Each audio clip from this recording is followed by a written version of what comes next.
మేమంతా staff నర్సెస్ము, contract staff నర్సము. గత 15 సంవత్సరాల నుంచి కాంట్రాక్ట్ వ్యవస్థలోనే పనిచేస్తున్నాము. కోవిడ్ పీరియడ్లో కూడా మా ప్రాణాలని అర్పించి వీఆర్ ద నంబర్ 1 ఇన్ సర్వీసెస్ అని చెప్పి గవర్నమెంట్ కూడా మాకు అవార్డులు ఇచ్చిన దాఖలతలో ఉన్నాయి. కానీ గత ప్రభుత్వం అయితేనేమి, ఈ ప్రభుత్వం అయితేనేమి మాకు తీరని అన్యాయమే చేసింది.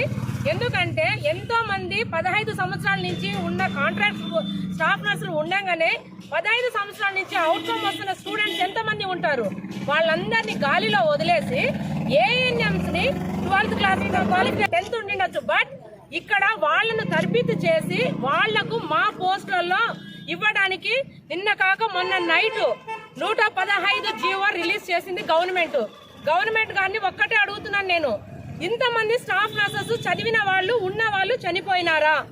మేమంతా ఎవరికి కనిపించటం లేదా? ఓన్లీ మీకు ఏఎన్ఎంసే కనిపిస్తున్నారా? మేము ఎక్కడికి వెళ్ళిపోయాం? అలాంటప్పుడు మీరు ఎందుకు ఇన్ని కాలేజెస్ కి పర్మిషన్స్ ఇస్తున్నారు? ఎందుకు ఒక భద్రత లేనప్పుడు నర్సింగ్ ఎడ్యుకేషన్ అనేది కొనసాగిస్తున్నారని అడుగుతున్నాను నేను, సూటిగా ప్రశ్నిస్తున్నాను. ఇదే కాకుండా ఈ రోజు మిమ్మల్ని రోడ్డు మీద వేసేసినారు. గత ప్రభుత్వం తప్పు చేసిందని మాట్లాడారు. ఈ రోజు ఎందుకు ఈ విపత్తు పరిస్థితుల్లో మీరు జీవో ఎందుకు రిలీజ్ చేయాల్సి వచ్చిందని అడుగుతున్నాను నేను. ఈ సమయంలో ప్రజలకి సేవ చేయాల్సింది పోయి ఇప్పుడు మీరు జీవో రిలీజ్ చేయడం వెనుక ఉన్న కుట్ర ఏంటని అడుగుతున్నాను. కాబట్టి దయచేసి మా ఆవేదనని అందరూ ఆలకించి మాకు జస్టిస్ జరిగేంత వరకు మేమైతే మా విధుల్ని కూడా బహిష్కరిస్తాము.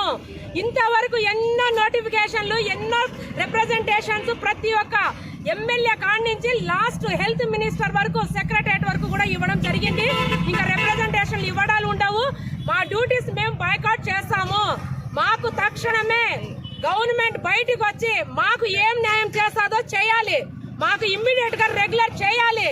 మాకు ఉన్నతి కల్పించాలి. మాకు అప్పుడు దాకా మేమైతే ఇట్లా ప్రొటెస్ట్ చేస్తూనే ఉంటాము. Thank you so much.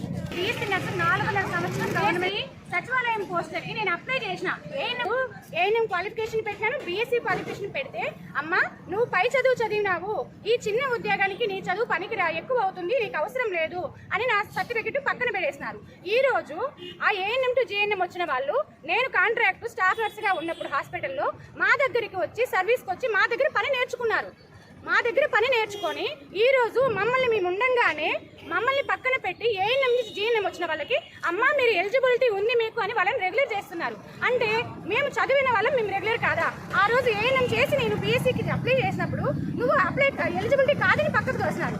ఈ రోజు నేను స్టాఫ్గా ఆల్రెడీ ఉన్నాను. నేను ఇక్కడ 10 సంవత్సరాలుగా కాంట్రాక్ట్లో ఉన్నాను. అయినా ఈ రోజు నన్ను పక్కన పెట్టి ఏఎన్ఎం నుంచి జీఎన్ఎం నా దగ్గర వచ్చి ట్రైనింగ్ నేర్చుకున్న అమ్మాయిని మళ్ళీ ఇదే పోస్ట్కి ఇస్తున్నారు. వాళ్ళకి ఇవ్వండి, నేను వద్దని చెప్పలేదు, కానీ మాకు దాని న్యాయం చేయండి, మమ్మల్ని చేయండి, మమ్మల్ని చేసి మాతో పాటు వాళ్ళని చేయండి. కాదంటారా? అందరికీ ఎగ్జామ్ పెట్టండి, మేము రాస్తాం, వాళ్ళు రాయండి, ఎవరికి వస్తే వాళ్ళకి ఇవ్వండి. మేము నాలెడ్జ్ మీద డిపెండ్ అయ్యి ఉన్న వాళ్ళం, నాలెడ్జ్ ఉండే వాళ్ళకి ఉద్యోగం ఇవ్వండి, మేము కాదని చెప్పలేదు. Thank you.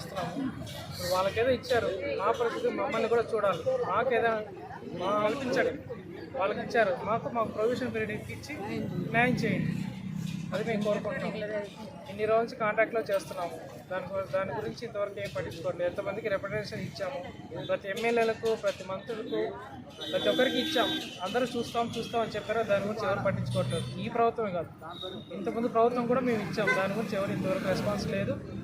దాన్ని చూడకుండా, ఎవరికి ఇన్ఫర్మేషన్ లేకుండా చెప్పకుండా డైరెక్ట్ జీవో ఇచ్చారు. వాళ్ళకైతే న్యాయం చేస్తారు. మా పరిస్థితి మేము ఎలా ఉండాలి చూడండి.